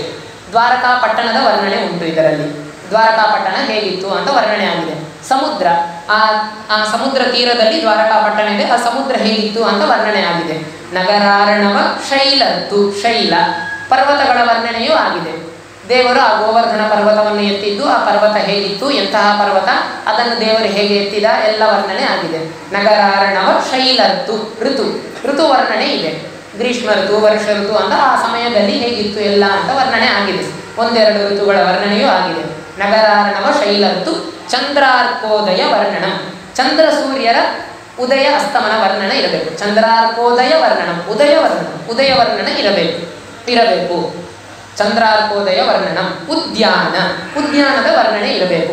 ಇಂದ್ರನ ಉದ್ಯಾನ ಹೇಗಿತ್ತು, ಅದು ಎಂತಹ ಉದ್ಯಾನ, ಹೀಗೆಲ್ಲ ಬರುತ್ತೆ. ಉದ್ಯಾನದ ವರ್ಣನೆಯೂ ಇದೆ. ಇರುವುದರಿಂದಲೇ ಇದು ಮಹಾಕಾವ್ಯ ಅಂತ ಅನಿಸಿಕೊಂಡಿದೆ. ಉದ್ಯಾನ, ಸಲಿಲ ಕ್ರೀಡಾ, ಮತ್ತೆ ಜಲಕ್ರೀಡೆ, ಗೋಪಿಕೆಯರ ಜೊತೆಗೆ ದೇವರು ಮಾಡಿದಂತಹ ರಾಸಕ್ರೀಡೆಯ ವರ್ಣನೆ ಉಂಟು. ಉದ್ಯಾನ, ಸಲಿಲ ಕ್ರೀಡಾ, ಮಧುಪಾನ ರಥೋತ್ಸವ. ಮಧುಪಾನ ಅಂದರೆ ಕಳ್ಳು ಕುಡಿಯುವುದು ಅಂತಲ್ಲ, ದೇವರು ಏನು ಆ ಗೋಪಾಲಕರ ಜೊತೆಗೆ ಕೂತು ನೀರು, ಅನ್ನ ಮುಂತಾದ ಸೇವನೆಯನ್ನು ಮಾಡಿದ್ದಾನೆ, ಅದು ಸಹ ಮಧುಪಾನ. ಅದು ಹಾಗೆ ಅದರ ವರ್ಣನೆ ಇದೆ. ಮಧುಪಾನ ರಥೋತ್ಸವ. ರತಿ ಅಂದರೆ ಸಂಭೋಗ ಅಂತ, ಅದು ಮುಂದೆ ವರ್ಣನೆ ಆಗತ್ತೆ. ಅದು ಇರಬೇಕು, ತಪ್ಪಾದ ದೃಷ್ಟಿಯಲ್ಲಿ ನೋಡಬಾರದು. ಅದು ಕಾವ್ಯದ ಲಕ್ಷಣ ಆಗಿದೆ. ಉದ್ಯಾನ, ಸಲಿಲ ಕ್ರೀಡಾ, ಮಧುಪಾನ ರಥೋತ್ಸವ. ವಿಪ್ರಲಂಬೋ ವಿವಾಹಶ್ಚ. ಮತ್ತೆ ವಿಪ್ರಲಂಬ ಅಂದರೆ ವಿಯೋಗ ಆಗುವುದು ಅಂತ, ಆ ನಾಯಕ ಮತ್ತೆ ನಾಯಿಕೆ ಇಬ್ಬರು ಬೇರಾಗಿ ಮತ್ತೆ ಸೇರುವುದು ಅಂತ. ವಿಪ್ರಲಂಬ ವಿವಾಹ ಇದೆರಡನ್ನು ಹೇಳಬೇಕು. ಇಲ್ಲಿ ವಿಪ್ರಲಂಬ ಅಂದರೆ ಇವರಿಗೆ ಯಾವಾಗಲೂ ವಿಯೋಗ ಇಲ್ಲ. ವಿಯೋಗವನ್ನು ಇಲ್ಲಿ ರಾಜರು ಹೇಳಿದ್ದಾರೆ. ಯಾವಾಗ ಅಂತ ಹೇಳಿದ್ರೆ ಆ ಅಂತರ್ಪಟ ಹಿಡಿದ ಒಂದು ಕ್ಷಣ ಏನಿದೆ ಅಲ್ಲಿ ವಿಯೋಗವನ್ನು ಹೇಳಿಬಿಟ್ಟಿದ್ದಾರೆ ರಾಜರು. ಒಟ್ಟು ಮಹಾಕಾವ್ಯದ ಲಕ್ಷಣ ಏನಿದೆಯೋ ಅದನ್ನು ದಾಟಲಿಲ್ಲ ಅವರು. ಯಾಕಂದ್ರೆ ನಿಯಮ ಅಂದ್ರೆ ಎಲ್ಲರಿಗೂ ನಿಯಮ, ಅದನ್ನು ಹಿರಿಯರೇ ಪಾಲಿಸಲಿಲ್ಲ ಅಂದ್ರೆ ನಾವು ಕಿರಿಯರು ಪಾಲಿಸುವುದಿಲ್ಲ. ಆದ್ದರಿಂದ ರಾಜರು ತೋರಿಸಿಕೊಟ್ಟಿದ್ದಾರೆ. ಯಾವಾಗಲೂ ವಿಯೋಗ ಇಲ್ಲದಂತಹ ಅವಿಯೋಗಿಗಳಾದಂತಹ ಇವರಿಗೆ ಅವರ ಕಾವ್ಯದಲ್ಲಿ ವಿಯೋಗವನ್ನು ತೋರಿಸಲಿಕ್ಕೆ ಸಾಧ್ಯವಿಲ್ಲ. ಆದರೂ ವಿಯೋಗವನ್ನು ಈ ಒಂದು ಕ್ಷಣ, ಆ ಕ್ಷಣದ ಒಂದು ವರ್ಣನೆ ಏನಿದೆ ಅಲ್ಲಿ ನಾನು ತೋರಿಸ್ತೇನೆ ಅಂತ ಹೇಳಿ, ಯದ್ಯಪಿ ಬೇರ್ಪಡಿಸ್ಲಿಕ್ಕೆ ಆಗುವುದಿಲ್ಲ, ಆದರೂ ಜಗತ್ತಿನಲ್ಲಿ ನಾವು ಹೀಗೆ ಮದುವೆ ಆಗಬೇಕು, ಅಂತರ್ಪಟ ಅಡ್ಡ ಹಿಡಿದು ಅಲ್ಲಿ ಮಂತ್ರೋಚ್ಚಾರಣವಾಗಿ ವೇದ ಮಂತ್ರ ಮಂಗಲಾಷ್ಟಕ ಹೇಳಿ ಆಮೇಲೆ ಅವರು ಗಂಡ ಹೆಂಡತಿ ಅಂದರೆ ವರ ವಧು ಇಬ್ಬರು ಸೇರಬೇಕು ಅಂತ ಹೇಳುವ ಒಂದು ರೀತಿಯನ್ನು ದೇವರಲ್ಲಿ ತೋರಿಸಿಕೊಟ್ಟ. ಆ ಒಂದು ಕ್ಷಣ ಮಾತ್ರ ಅವರಿಗೆ ಆ ವಿಯೋಗ ಅಂತ ಹೇಳುವ ವಿಯೋಗದಂತೆ ಆದಂತಹ ಒಂದು ಘಟನೆ ಏನಿದೆ ಅದನ್ನು ತೋರಿಸಿಕೊಟ್ಟಿದ್ದಾರೆ ರಾಜರು. ವಿಪ್ರಲಂಬೋ ವಿವಾಹಶ್ಚ. ವಿವಾಹ, ಕುಮಾರೋದಯ ವರ್ಣನ. ಮುಂದೆ ಪ್ರದ್ಯುಮ್ನ ಜನಿಸ್ಲಿಕ್ಕಿದ್ದಾನೆ, ಮತ್ತೆ ಸಾಂಬ, ಜಾಂಬವತಿಯಲ್ಲಿ ಸಾಂಬ, ಹೀಗೆ ಎಲ್ಲ ಕುಮಾರರ ವರ್ಣನೆ, ಹೀಗೆ ಎಲ್ಲ ಮುಂದೆ ಮಂತ್ರದ್ಯೂತ ಪ್ರಯಾಣಾಜಿ. ಮಂತ್ರದ್ಯೂತ ಪ್ರಯಾಣಾಜಿ ನಾಯಕಾಭ್ಯುದಯ ಅಪಿ ಏತಾನಿ ಯತ್ರ ವರ್ಣ್ಯಂತೆ ತನ್ಮಹಾಕಾವ್ಯ ಮುಚ್ಯತೆ ಅಂತ ಹೇಳ್ತಾರೆ. ಮಂತ್ರದ್ಯೂತ ಪ್ರಯಾಣಾಜಿ. ಮಂತ್ರ ಅಂದರೆ ಮಂತ್ರಾಲೋಚನೆ, ಮಂತ್ರ ಹೇಳುವುದು ಅಂತಿಲ್ಲ, ಮಂತ್ರಾಲೋಚನೆ. ದ್ಯೂತದ ವರ್ಣನೆ ಅಂದರೆ ದ್ಯೂತದ ವರ್ಣನೆ ಆಗಿರಬೇಕು, ಬಹುಶಃ ಮುಂದೆ ಎಲ್ಲಾರು ಆಗಿರಬಹುದು. ಹೆಚ್ಚಾಂಶ ಹೀಗೆ ಬಂದಿರಬೇಕು. ಪಾಂಡವರು ದ್ಯೂತದಲ್ಲಿ ಆಡಿ ಸೋತಂತಹ ಪಾಂಡವರನ್ನು ರಕ್ಷಿಸಲು ದೇವರು ಹೋದ ಅಂತ ಏನಾದ್ರು ವರ್ಣನೆ ಬಂದಿರಬೇಕು. ಹಾಗೆ ದ್ಯೂತದ ವರ್ಣನೆಯೂ ಬಂದಿದೆ. ಮಂತ್ರದ್ಯೂತ ಪ್ರಯಾಣಾಜಿ. ಪ್ರಯಾಣ ಅದಂತೂ ಎಲ್ಲ ಬೇರೆ ಬೇರೆ ಕಡೆ ಪ್ರಯಾಣ ದೇವರು ಮಾಡಿದ್ದು ಇದ್ದೇ ಇದೆ. ಹಸ್ತಿನಾಪುರದಿಂದ ದ್ವಾರಕಾವತಿಗೆ, ಮತ್ತೆ ದ್ವಾರಕಾವತಿಯಿಂದ ಈ ಕಡೆ ವಿದರ್ಭ ದೇಶಕ್ಕೆ ರುಕ್ಮಿಣಿಯನ್ನು ಕೈ ಹಿಡಿಯಲು, ಹೀಗೆ ಎಲ್ಲ ಕಡೆ ಪ್ರಯಾಣ ಮಾಡಿದ್ದನ್ನು ಉಲ್ಲೇಖ ಮಾಡಿದ್ದಾರೆ. ಮಂತ್ರದ್ಯೂತ ಪ್ರಯಾಣ ಆಜಿ. ಆಜಿ ಅಂತ ಹೇಳಿದರೆ ಯುದ್ಧ ಅಂತ ಅರ್ಥ. ಆ ಯುದ್ಧ ವರ್ಣನೆಯೂ ಆಗಿದೆ. ರುಕ್ಮಿಯ ಜೊತೆಗೆ ಏನು ಯುದ್ಧ ವರ್ಣನೆ ಆಯಿತು ಅದು ಆಗಿದೆ. ಅಲ್ಲಿ ನಾವು ಮೊದಲೇ ನೋಡಿದೆವು, ಆ ರುಕ್ಮಿಯ ಸೈನ್ಯವೇ ಸಮಿತ್ತುಗಳಾಗಿದ್ದವು. ಆ ರಣರಂಗವೇ ಅಗ್ನಿಕುಂಡವಾಗಿತ್ತು, ದೇವರ ಪ್ರತಾಪವೇ ಅದರಲ್ಲಿ ಅಗ್ನಿಯಾಗಿತ್ತು. ಆ ಅಗ್ನಿಯಲ್ಲಿ ಹುತ ಆಗಿ ಭಸ್ಮರಾಗಿ ಹೋದಂತಹ ಆ ಸಮಿತ್ತುಗಳೇ ಈ ರುಕ್ಮಿಯ ಸೈನ್ಯವಾಗಿತ್ತು ಅಂತೆಲ್ಲ ವರ್ಣನೆ ಮಾಡ್ತಾರೆ. ಹೀಗೆ ಎಲ್ಲ ವಿಧವಾದಂತಹ ವರ್ಣನೆಯನ್ನು ರಾಜರು ಮಾಡಿದ್ದಾರೆ, ಯಾವುದನ್ನು ಮೀರಲಿಲ್ಲ. ಆದ್ದರಿಂದ ಇದು ಮಹಾಕಾವ್ಯ ಅಂತ ಅನಿಸಿಕೊಂಡಿದೆ. ಅಂತಹ ಈ ಮಹಾಕಾವ್ಯದಲ್ಲಿ ಈಗ ಕೊನೆಗೆ ಮದುವೆ ಒಳ್ಳೆಯ ವಿಧವಾಗಿ ಮುಗಿದಿದೆ, ಸುಸಂಪನ್ನವಾಗಿದೆ. ಒಳ್ಳೆಯ ವಿಧವಾಗಿ ಅಂದರೆ ನಮಗೆ ಒಳ್ಳೆಯದು ಮಾಡಲು ಆಗಿದೆ. ಅವನ ಮದುವೆಗೆ ಯಾವುದೇ ವಿಧವಾದಂತಹ ಅಡಚಣೆ ಇಲ್ಲ, ಅವನಿಗೇನು ಬೇಡ. ಕರಸ್ಥ ದೇವಸ್ಯ ಕುತೋಂತರಾಯ ಅಂತ, ಅವನಿಗೆ ಯಾವ ವಿಧವಾದಂತಹ ಅಡಚಣೆನೂ ಇಲ್ಲ. ಹಾಗೆ ಆ ಅಗ್ನಿಯನ್ನು, ಆ ಅಗ್ನಿಕುಂಡದಲ್ಲಿ ಅಗ್ನಿ ಉಂಟು, ಪ್ರದಕ್ಷಿಣೆ ಇವರು ಮಾಡ್ತಾ ಇದ್ದಾರೆ. ಆಮೇಲೆ ಮುಂದೆ ಅಂದರೆ ರಮ್ಯವಾದಂತಹ ಮಾತುಗಳಿಂದ ರಮೆಯನ್ನು ಸಂತೋಷಪಡಿಸಬೇಕಿದೆ ದೇವರು. ಅದಕ್ಕೆ ಆ ಅಗ್ನಿಯನ್ನು, ತನ್ನ ಬಾಯಲ್ಲಿ ಇದ್ದ ಅಗ್ನಿಯನ್ನು ಒಂದು ವೇಳೆ ಏನಾದರೂ ಅಗ್ನಿಕುಂಡದಲ್ಲಿ ದೇವರು ಇಟ್ಟನೋ ಅಂತ ಹೇಳುವಂತೆ ಇದೆ ಅಂತ ಅದನ್ನೇ ರಾಜರು ಹೇಳ್ತಾರೆ. ತನ್ನರಸಿ ಕೂಡೆ ಸವಿ ನುಡಿ ನುಡಿವಾಗ ಬದನ್ನದಲ್ಲಿದ್ದಗ್ನಿ ಕೆಡದಂತೆ ವನ್ಹಿ ಪ್ರತಿಷ್ಠೆಯ ಮಾಡಿ ಅವನೊಳಗಿದ್ದ ತನ್ನಾಹುತಿದಿಬ್ಬಣಾಸುರ ರೀಗೆ ಶೋಭಾನೆ. ಅಂದರೆ ತನ್ನ ಬಾಯಲ್ಲಿರುವಂತಹ ಅಗ್ನಿ ಏನಾದರೂ ಲಕ್ಷ್ಮೀದೇವಿಯ ಜೊತೆಗೆ ಆಸೆಯಾಗಿ ಹೋಗಿ ಒಂದು ಎರಡು ಸವಿ ನುಡಿಯುವಾಗ ಅವಳನ್ನು ಸುಟ್ಟು ಬಿಟ್ಟರೆ ಏನು ಮಾಡೋದು ಅಂತ ಹೇಳಿ ಮಾತಾಡುವಾಗ ನಾವೆಲ್ಲ ಮಾತಾಡಿದರೆ ಮತ್ತೊಬ್ಬರ ಮೇಲೆ ಎಂಜಲು ಸಿಡಿಯುತ್ತೆ ಅಲ್ವಾ? ಆ ಥರ ದೇವರು ಮಾತಾಡಿದಾಗ ಎಂಜಲು ಸಿಡಿಯುವುದಿಲ್ಲ, ಯಾಕಂದರೆ ಅವನ ಬಾಯಲ್ಲಿ ಅಗ್ನಿಯೇ ಇದೆ. ಅಗ್ನಿ ನೀರೆಲ್ಲ ಅವನ ಬಾಯಲ್ಲಿ ಉಂಟು. ನೀರು ಏಕಿದೆ ಅಂತ ಕೇಳಿದರೆ, ಮೊದಲೊಮ್ಮೆ ಆ ಬಾಲಲೀಲೆಯಲ್ಲಿ ಒಬ್ಬಳು ಗೋಪಿಕೆ ಬಂದು ಚಾಡಿ ಹೇಳ್ತಾಳಂತೆ ಯಶೋದೆ ಹತ್ರ, ನೋಡು ನಿನ್ನ ಮಗ ಮನೆಗೆ ಹೋಗಿ ಬೆಣ್ಣೆ ಹಾಲೆಲ್ಲ ಕದೀತಾನೆ ಅಂತ ಹೇಳಿ ನಾವು ಅವನು ಕುಡಿಯದೇ ಇರಲಿ, ಬಿಸಿ ಬಿಸಿಯಾಗಿ ಇಟ್ಟುಬಿಟ್ರೆ ಹೇಗೆ ಕುಡಿತಾನೆ ಅಂತ ಹೇಳಿ ಚೆನ್ನಾಗಿ ಆವಾಗ ಒಲೆಯಿಂದ ಇಳಿಸಿ ಇಟ್ಟಿರ್ತೇವೆ ನಾವು. ಅಂತಹ ಹಾಲನ್ನು ಅವನು ಕುಡಿತಾನೆ, ಎಷ್ಟು ಬಿಸಿ ಇದ್ರು ಆವಾಗ ಒಲೆಯಲ್ಲಿ ಇಳಿಸಿದ ಹಾಲನ್ನು ಸಲೀಲವಾಗಿ ಕುಡಿತಾನೆ. ಅವನ ಬಾಯಲ್ಲಿ ಏನಾದರೂ ಸಮುದ್ರ ಇದೆಯೇ ಅಂತ ಕೇಳ್ತಾಳೆ. ಅಂದರೆ ತಾತ್ಪರ್ಯ ಏನು? ಸಮುದ್ರ ಅಗ್ನಿ ಎಲ್ಲ ಅವನೊಳಗೆ ಇದೆ ಅಂತ ತಾತ್ಪರ್ಯ ಆಯಿತು. ತನುತ್ವೇ ಯಥಿಲಂಬರಂ, ಅವನ ಹೊಟ್ಟೆ ತುಂಬ ಕೃಶವಾಗಿದೆ. ಹೊಟ್ಟೆ ಇದೆಯೋ ಇಲ್ಲವೋ ಅಂತ ಹೇಳುವಂತೆ ಇದೆ, ಆದರೂ ಸುಂದರವಾಗಿದೆ. ಅಷ್ಟು ಕೃಶವಾಗಿರುವಂತಹ ಹೊಟ್ಟೆಯಲ್ಲಿ ಸಮಗ್ರ ಜಗತ್ತೇ ನಿಂತಿದೆ. ಆ ಥರ ಸಮಗ್ರ ಜಗತ್ತೇ ನಿಂತಿರುವಾಗ ಅಲ್ಲಿ ಸಮುದ್ರವೂ ಇರಲೇಬೇಕು, ಅಗ್ನಿಯೂ ಇರಲೇಬೇಕು. ಅಂತಹ ದೇವರ ಬಾಯದು. ಆ ಬಾಯಲ್ಲಿ ಅದೇ ಹೇಳ್ತಾರೆ, ಏನು ಬಾಯ ಅವನದ್ದು? ಅವನ ಬಾಯಲ್ಲಿ ಏನಾದರೂ ಸಮುದ್ರ ಇದೆಯೇ? ವಾರಿ ನಿಧಿ, ಜಲನಿಧಿ ಏನಾದರೂ ಉಂಟಾ ಅಂತ. ಜಲಗಳ ನಿಧಿ ಅಂದರೆ ಯಾವುದು? ನದಿಗಳೆಲ್ಲ ಹೋಗಿ ಎಲ್ಲಿ ಸೇರುತ್ತೆ? ಸಮುದ್ರದಲ್ಲಿ. ಆದ್ದರಿಂದ ಜಲರಾಶಿ ಏನಾದರೂ ಅವನ ಬಾಯಲ್ಲಿ ಉಂಟೆ ಅಂತ ಕೇಳ್ತಾಳೆ. ಅಂದರೆ ತಾತ್ಪರ್ಯ ಏನು? ದೇವರ ಬಾಯಲ್ಲಿ ಜಲರಾಶಿ ಉಂಟು, ಹೌದು. ಸಮುದ್ರವೇ ಬಂದದ್ದು ಅವನಿಂದ, ಅವನೊಳಗೆ ಸಮುದ್ರ ಉಂಟು. ಸಮುದ್ರದಲ್ಲಿ ಎಷ್ಟೇ ಬಿಸಿ ಬಿಸಿಯಾಗಿ ಹಾಲು ಹಾಕಿದರೂ ಏನಾಗ್ಲಿಕ್ಕೆ ಹೋಗುತ್ತೆ? ಏನೂ ಆಗುವುದಿಲ್ಲ. ಅವನಿಗೆ ನೀವು ಎಷ್ಟೇ ಬಿಸಿ ಮಾಡಿಕೊಟ್ರೂ ಏನಿಲ್ಲ. ಬೆಂಕಿಯನ್ನೇ ಕುಡಿದವನಿಗೆ ಆ ಬೆಂಕಿಯ ಸಂಪರ್ಕವಾಗಿ ಬಿಸಿಯಾದ ಹಾಲು ಯಾವ ಮಾತ್ರಕ್ಕೆ? ಏನೂ ಇಲ್ಲ, ಏನು ಮಾಡುವುದಿಲ್ಲ. ಹಾಗೆ ಅಂತ ಹೇಳ್ತಾರೆ. ಆ ಥರ ಮತ್ತೆ ನೀರು ಬೆಂಕಿ ಎಲ್ಲ ಅವನ ಬಾಯಿಂದಲೇ ಬಂದದ್ದು. ಆ ಥರ ನಾವೆಲ್ಲ ಮಾತಾಡಿದರೆ ಎಂಜಲು ಸಿಡಿಯುತ್ತೆ ಮತ್ತೊಬ್ಬರ ಮೇಲೆ, ದೂರ ನಿಂತು ಮಾತಾಡು ಅಂತ ಹೇಳ್ತಾರೆ.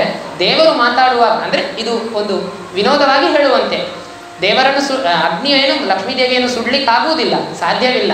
ಆದರೂ ಒಂದು ವಿನೋದವಾಗಿ ಹೇಳುವಂತಹ ಮಾತಿದು. ದೇವರು ಆದ್ದರಿಂದ ತನ್ನ ಬಾಯಲ್ಲಿದ್ದ ಅಗ್ನಿಯನ್ನು ತೆಗೆದು ಬೇರೆ ಕಡೆ ಪ್ರತಿಷ್ಠೆ ಮಾಡಿದ, ವನ್ನಿ ಪ್ರತಿಷ್ಠೆ ಮಾಡಿದನು ಅಂತ ಹೇಳುವಂತೆ ಇದೆ ಅಂತ ರಾಜರು ತುಂಬ ಸುಲಲಿತವಾಗಿ ಹೇಳ್ತಾರೆ. ಹಾಗೆ ದೇವರ ಮದುವೆಯಾಗಿದ್ದು ಇಲ್ಲಿಗೆ ಸಮಾಪ್ತಿಯಾಗಿದೆ. ದೇವರ ಮಂಗಳಕರವಾದಂತಹ ರುಕ್ಮಿಣೀಶ ಕಲ್ಯಾಣ, ರುಕ್ಮಿಣಿ ಮತ್ತು ರುಕ್ಮಿಣಿಯ ಈಶನಾದಂತಹ ಕೃಷ್ಣನ ಮದುವೆ ಆಗಿದೆ.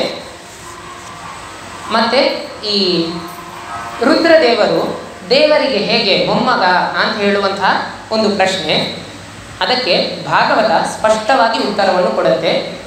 ಶಿವರಾತ್ರಿ ದಿನವಾದಂತಹ ಇಂದು ಮಹಾರುದ್ರದೇವರ ಆ ಒಂದು ಜನ್ಮದ ವೃತ್ತಾಂತವನ್ನು ನೋಡೋಣ 1-2 ನಿಮಿಷಗಳ ಕಾಲ.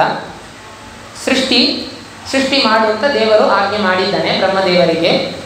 ಆ ಥರ ಸೃಷ್ಟಿಯನ್ನು ಶುರು ಮಾಡಿದಂತಹ ಬ್ರಹ್ಮದೇವರು ಸನಕಂಚ ಸನಂದಂಚ ಸನಾತನ ಮಥಾತ್ಮಭೂ ಸನತ್ಕುಮಾರಂಚ ಮುನೀನ್ ನಿಷ್ಕ್ರಿಯಾನೂರ್ಧ್ವರೇತಸಃ, ಯಾವಾಗಲೂ ಊರ್ಧ್ವರೇತಸ್ಥರಾಗಿ ಅಂದರೆ ಸಂತತಿಯನ್ನು ಮಾಡುವುದಿಲ್ಲ ಅಂತ ಶಪಥವನ್ನು ತೆಗೆದುಕೊಂಡಂತಹ ಆ 4 ಜನರನ್ನು ಮೊದಲು ಸೃಷ್ಟಿ ಮಾಡ್ತಾರೆ. ಸೃಷ್ಟಿಯ ಶುರುವಿನಲ್ಲಿ ಸನಕ, ಸನಂದ, ಸನಾತನ, ಸನತ್ಕುಮಾರ ಅಂತ 4 ಜನರು. ಅವರ ಹತ್ತಿರ ಹೇಳಿರ್ತಾರೆ, ನೀವು ಮುಂದೆ ಹೋಗಿ ಪುತ್ರ ಅಂದರೆ ಈ ಪುತ್ರೋತ್ಪತ್ತಿಯನ್ನು ಮಾಡಿ ಆ ಸೃಷ್ಟಿಯನ್ನು ಮುಂದುವರಿಸಿ ಅಂತ. ಆದರೆ ಅವರು ಹೇಳ್ತಾರೆ, ತಂದೆ ನಮ್ಮನ್ನು ಕ್ಷಮೆ ಮಾಡಿ, ನಾವು ತೀವ್ರವಾದಂತಹ ಶಪಥವನ್ನು ಕೈಗೊಂಡಿದ್ದೇವೆ, ನಾವು ಸೃಷ್ಟಿಯನ್ನು ಮುಂದುವರಿಸುವುದಿಲ್ಲ, ನಾವು ಊರ್ಧ್ವರೇತಸ್ಥರಾಗಿ ಇದ್ದುಕೊಂಡು ದೇವರನ್ನು ಪ್ರಾರ್ಥನೆ ಮಾಡಿ ಅವನ ಪಾದದಲ್ಲೇ ಇರುವಂತಹ ಸಂಕಲ್ಪವನ್ನು ಮಾಡಿದ್ದೇವೆ, ನಮ್ಮನ್ನು ಬಿಟ್ಟು ಬಿಡಿ, ಇದರಲ್ಲಿ ನಮ್ಮನ್ನು ಒತ್ತಾಯ ಮಾಡಬೇಡಿ ಅಂತ. ಆಗ ಆ ಒಂದು ಕ್ಷಣ ಬ್ರಹ್ಮದೇವರು ಕ್ರೋಧದಿಂದ ತನ್ನ ಹುಬ್ಬುಗಂಟನ್ನು ಹೀಗೆ ಮೇಲೆ ಮಾಡಿದಾಗ ಅಲ್ಲಿಂದ ಉಂಟಾದವರು ರುದ್ರದೇವರು ಅಂತ ಭಾಗವತ ಸ್ಪಷ್ಟವಾಗಿ ಉತ್ತರವನ್ನು ಕೊಡುತ್ತೆ. ಆದ್ದರಿಂದಲೇ ಹೇಳಿದ್ದು ದೇವರಿಗೆ ಮೊಮ್ಮಗನಾಗಬೇಕು ರುದ್ರದೇವರು, ಮಹಾರುದ್ರದೇವರು. ಹಾಗೆ ಇವರು ಏನು ನಾನು ಹೇಳಿದ ಮಾತನ್ನು ನೀವು ಕೇಳುವುದಿಲ್ಲವಾ ಅಂಥೇಳಿ ಒಂದು ಕ್ಷಣ ಕಾಲ ಸಿಟ್ಟಿನಿಂದ ಆ ಹುಬ್ಬುಗಂಟನ್ನು ಹೀಗೆ ಮೇಲೆ ಮಾಡಿದಾಗ ಅಲ್ಲಿಂದ ತಾನ್ ಬಭಾಷೆ ಸ್ವಭೂ ಪುತ್ರಾನ್ ಪ್ರಜಾ ಸೃಜತ ಪುತ್ರಕಾಹ, ಹೇ ಮಕ್ಕಳೇ ನೀವು ಸೃಷ್ಟಿಯನ್ನು ಮುಂದುವರಿಸಿ ಅಂತ ಹೇಳಿದಾಗ ತನ್ನೈಚ್ಛನ್ ಮೋಕ್ಷಧರ್ಮಾಣ ವಾಸುದೇವ ಪರಾಯಣ, ವಾಸುದೇವನಲ್ಲಿ ಮನಸ್ಸನ್ನು ಇಟ್ಟಂತಹ 4 ಜನರು ತನ್ನ ಐಚ್ಛನ್ ತತ್ ನ ಐಚ್ಛನ್, ಅದನ್ನು ಇಚ್ಛೆ ಪಟ್ಟಿಲ್ಲ, ಬೇಡ ಅಂತ ದೂರೀಕರಿಸಿದರು ಆ ಬ್ರಹ್ಮದೇವರ ಮಾತನ್ನು. ಸೋವಧ್ಯಾತ ಸುತೈರೇವಂ ಪ್ರತ್ಯಾಖ್ಯಾತಾನುಶಾಸನೈ ಕ್ರೋಧಂ ದುರ್ವಿಷಹಂ ಜಾತಂ ನಿಯಂತು ಉಪಚಕ್ರಮೆ ಧಿಯಾ ನಿಗೃಹ್ಯಮಾಣೋಪಿ ಭ್ರುವೋರ್ಮಧ್ಯಾತ್ ಪ್ರಜಾಪತೇಃ ಸದ್ಯೋ ಜಾಯತ ತನ್ಮನ್ಯುಃ ಕುಮಾರೋ ನೀಲಲೋಹಿತಃ. ನೀಲಲೋಹಿತ ಅಂತ ಅನಿಸಿಕೊಂಡಂತಹ ರುದ್ರದೇವರೇನಿದ್ದಾರೆ, ಆಗ ಆ ಒಂದು ಕ್ಷಣಕಾಲ ಅವರ ಸಿಟ್ಟು ಏನು ಬಂತು, ಆ ಬ್ರಹ್ಮದೇವರ ಸಿಟ್ಟಿನಿಂದಲೇ ಬಂದವರು ರುದ್ರದೇವರು. ಅದಕ್ಕೆಂತ ಇವರಿಗೆ ಸಿಟ್ಟು ತುಂಬ ಜಾಸ್ತಿ ಅಂತಲೂ ಇಲ್ಲ. ಯಾರ ಹತ್ತಿರ ಸಿಟ್ಟು ಪಡಬೇಕೋ ಅವರ ಹತ್ರ ಸಿಟ್ಟು ಪಡ್ತಾರೆ ಮಹಾರುದ್ರದೇವರು. ಯಾರ ಹತ್ತಿರ ಸಿಟ್ಟು ಪಡಬಾರ್ದು ಅವರ ಹತ್ರ ಸಿಟ್ಟು ಪಡುವುದಿಲ್ಲ. ಎಷ್ಟಕ್ಕೆಷ್ಟು ಕ್ರೂರರು ಅಷ್ಟಕ್ಕೆ ಅಷ್ಟು ಸೌಮ್ಯ ಸ್ವರೂಪಿಯೂ ಕೂಡ. ಅಂತಹ ಮಹಾರುದ್ರದೇವರು ಜನ್ಮವನ್ನು ತಾಳಿದ್ದಾರೆ, ಹುಟ್ಟಿದ್ದಾರೆ. ಬ್ರಹ್ಮದೇವರ ಹುಬ್ಬುಗಂಟಿನಿಂದ ಆ ಕೋಪಪಟ್ಟಂತಹ ಒಂದು ಕ್ಷಣ ಕಾಲದಲ್ಲಿ ಆ ಕೋಪದಿಂದ ಹುಟ್ಟಿದ್ದರಿಂದಲೇ ತನ್ಮನ್ಯು ಸದ್ಯ ಅಜಾಯತ. ಆ ಕೋಪ, ಮನ್ಯು ಅಂತ ಹೇಳಿದರೆ ಕೋಪ, ಆ ಕೋಪ ಸದ್ಯಕ್ಕೆ ಮಗುವಾಗಿ ಹೊರಬಂದು ಬಿತ್ತಂತೆ. ಆ ಮಗುವೇ ರುದ್ರದೇವರು. ಕುಮಾರೋ ನೀಲಲೋಹಿತ ಸವೈ ರುರೋಧ ದೇವಾನಾಂ ಪೂರ್ವಜೋ ಭಗವಾನ್ ಭವಃ ನಾಮಾನಿ ಕುರುಮೇ ಧಾತಃ ಸ್ಥಾನಾನಿ ಚ ಜಗದ್ಗುರು. ಅಂತಹ ಮಹಾರುದ್ರದೇವರು ಹುಟ್ಟುವಾಗಲೇ ಅಳತಾ ಹುಟ್ಟಿದರಂತೆ. ಸವೈ ರುರೋಧ, ಅಳತಾ ಹುಟ್ಟಿದ್ದರಿಂದಲೇ ರುದ್ರ ಅಂತ ಒಂದು ಹೆಸರು. ಅದೂ ಒಂದು ಅರ್ಥ, ಸುಮಾರು ಅರ್ಥಗಳು ಉಂಟು. ಅಳತಾ ಹುಟ್ಟಿದ್ದರಿಂದ ರುದ್ರ ಅಂತ ಹೇಳ್ತಾರೆ. ಅಂದರೆ ಅತ್ತರಂದರೆ ನಾವು ಅಳುವಂತೆ ಹತ್ತಿಲ್ಲ, ಸುಂದರವಾಗಿ ಹತ್ತಿದ್ದಾರೆ, ಕೇಳಲಿಕ್ಕೆ ಇಂಪಾಗಿರಬೇಕು, ಆ ಥರ ಹತ್ತದ್ದು ಅವರು. ಅಂದರೆ ನಾವೆಲ್ಲ ಹತ್ರ ಜಗತ್ತಿನಲ್ಲಿರುವ ಮಕ್ಕಳ ಹತ್ರ ಕೇಳಲಿಕ್ಕಾಗುವುದಿಲ್ಲ. ಏನು ಕಾಟ ಇದು, ಈ ಮಗು ಸರಿಯಾಗಿ ನನ್ನ ಕಣ್ಣು ಮುಚ್ಚುವ ಹೊತ್ತಿಗೆ ಅಳ್ತಾ ಇದೆ ಅಂತ ಹೇಳ್ತೀವಿ. ಹಾಗೆ ಹತ್ತಿಲ್ಲ. ಅದಕ್ಕೆ ರುದ್ರದೇವರು ಹತ್ತರಂದರೆ ಹಾಗೆ ತಪ್ಪಾದ ಅರ್ಥದಲ್ಲಿ ತಿಳ್ಕೋಬಾರ್ದು. ರುರೋಧ ಅಂತ ಹೇಳಿದರೆ ಅತ್ತರು ಅಂತ ಹೇಳಿದರೆ ಒಂದು ಕಡೆ ಅತ್ತರು ಅಂದರೆ ಅವರ ಹತ್ರ ಪ್ರಾರ್ಥನೆ ಮಾಡಿದರು, ಹಲವಾರು ಬಗೆಯಲ್ಲಿ ಪ್ರಾರ್ಥನೆ ಮಾಡಿದರು ಅಂತ. ಹಾಗೆ ಸವೈ ರುರೋಧ ದೇವಾನ ಪೂರ್ವಜ, ದೇವತೆಗಳಿಗೆಲ್ಲ ಪೂರ್ವಜ ಅಂತ ಅನಿಸಿಕೊಂಡವರು. ಅಂದರೆ ಇನ್ನು ದೇವತೆಗಳ ಸೃಷ್ಟಿ ಯಾರ್ದು ಆಗಲಿಲ್ಲ, ದೇವತೆಗಳಿಗೆಲ್ಲ ಮೊದಲು ಹುಟ್ಟಿದವನು ಅಂತ ಅನಿಸಿಕೊಂಡಂತಹ ಪೂರ್ವಜನಾದಂತಹ ರುದ್ರದೇವರು ಈ ಥರ ಕೇಳಿದರಂತೆ, ಹೇ ಧಾತಃ ನಾಮಾನಿ ಮೇ ಕುರು, ನನಗೆ ಹೆಸರನ್ನು ಹೇಳಿ, ನೀವೇ ಹೆಸರನ್ನು ಇಡಿ ಅಂತ. ಯಾಕಂದರೆ ಈಗೆಲ್ಲ ಮನೆಯಲ್ಲಿ ಹಿರಿಯರಿದ್ದಾರೆ, ಅಜ್ಜಿಯರಿದ್ದಾರೆ, ಮತ್ತು ಅವರ ಮಕ್ಕಳಾದಂತಹ ನಮ್ಮ ತಾಯಿ ತಂದೆಯರಿದ್ದಾರೆ. ನಾವು ಹುಟ್ಟಿದರೆ ಅಜ್ಜಿ ಹತ್ರ ಕೇಳ್ತಾರೆ, ಹೀಗೆ ಮಾಡ್ತಾರೆ. ಅಲ್ಲಿ ಸೃಷ್ಟಿ ಆಗಲೇ ಶುರುವಾಗಿದೆ. ಆದ್ದರಿಂದ ದೇವರ ಒಂದು ಪ್ರೇರಣೆಯಂತೆ ಬ್ರಹ್ಮದೇವರು ಸರಿಯಾದ ಉಚಿತವಾದಂತಹ ಒಂದು ಹೆಸರನ್ನು ಈ ಮಗುವಿಗೆ ಕೊಟ್ಟರಂತೆ. ಏನು ಹೆಸರು ಅಂತ ಕೇಳಿದರೆ, ಅಭ್ಯಧಾತ್ ಭದ್ರಯಾವಾಚ ಮಾರೋದೀಸ್ತತ್ಕರೋಮಿತೆ. ಬೇಡ, ಅಳಬೇಡ, ಇಷ್ಟು ದುಃಖ ಪಡಬೇಡ, ನಾನು ನಿನಗೆ ಹೆಸರನ್ನು ಇಡ್ತೇನೆ. ಯದರೋದಿ ಸುರಶ್ರೇಷ್ಠ ಸೋದ್ವೇಗ ಇವ ಬಾಲಕಃ ತತಸ್ತ್ವಾಂ ಅಭಿಧಾಸ್ಯಂತಿ ನಾಮ್ನಾ ರುದ್ರ ಇತಿ ಪ್ರಜಾಃ. ನಿನ್ನನ್ನು ರುದ್ರ ಅಂತ ಹೇಳುವ ಹೆಸರಿನಿಂದ ಜನರು ತಿಳಿಯುತ್ತಾರೆ. ಅಂತಹ ನೀ ರುದ್ರ ಅಂತ ಅನಿಸಿಕೊಂಡಂತಹ ನೀನು ಇನ್ನು ಹಲವಾರು ಹೆಸರುಗಳಲ್ಲಿ ಪ್ರಶಸ್ತಿಯನ್ನು ಹೊಂದಲಿಕ್ಕಿದ್ದಿ. ನೀಲಲೋಹಿತ, ನೀಲಕಂಠ, ಕ್ಷಿತಿಕಂಠ, ಶ್ರೀಕಂಠ, ಹೀಗೆ ಎಲ್ಲ ಹೆಸರು ನಿನಗೆ ಬರಲಿಕ್ಕಿದೆ ಅಂತ ಹೇಳುವ ಒಳ ಅರ್ಥದಲ್ಲಿ ಹಲವಾರು ಹೆಸರುಗಳು ನಿನಗೆ ಬರಲಿಕ್ಕಿದೆ.